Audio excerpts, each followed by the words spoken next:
Avant, il y a 4-5 ans, on ne pouvait même pas imaginer qu'une production était possible ici sur la place de Paris. Aujourd'hui, moi, je suis content de voir que la culture congolaise, le rayonnement de la culture congolaise a de nouveau Paris comme centre de rayonnement.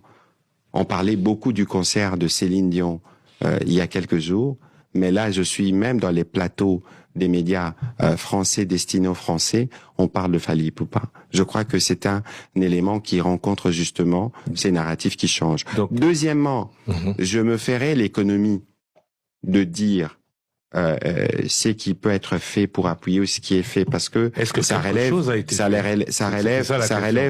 du ministère de la Culture.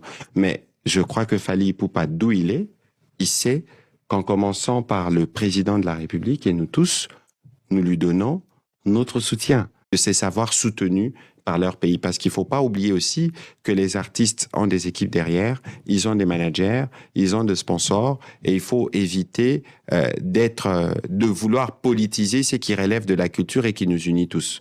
Je pense qu'il y a de la marge qui doit être ténue, mais il faut considérer que tous les gouvernements, que toute la République démocratique du Congo donne son soutien à ces artistes, et spécialement Fally Ipupa pour ces 2 grands événements qui auront lieu au Stade de France. On parle du 2 du 3 mai, quand vous suggérez à l'artiste d'utiliser cette tribune mondiale pour porter un message fort sur l'agression que subit la RDC, comme il l'a déjà fait dans le passé? Bon, est-ce qu'il faut prêcher un converti?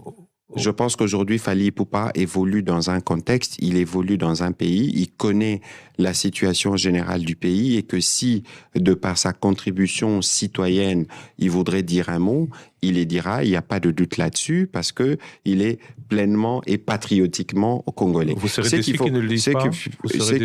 Je voudrais pas aller dans la spéculation. Je voulais pas aller dans la spéculation, parce que la langue qu'il va utiliser pour chanter, c'est une langue qui vient de chez nous.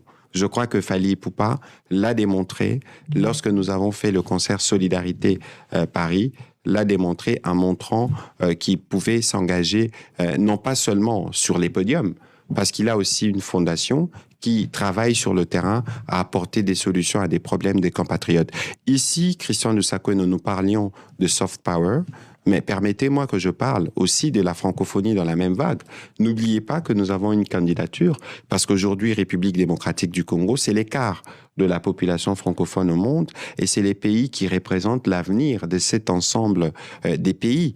N'oubliez pas que la francophonie se transmet aussi par la culture. Aujourd'hui, l'idée pour nous, dans un contexte où nous sommes qualifiés après 52 ans à la phase finale de la Coupe du Monde, n'en déplaise un peu à Thierry, qui n'était pas très content des cadeaux qui ont été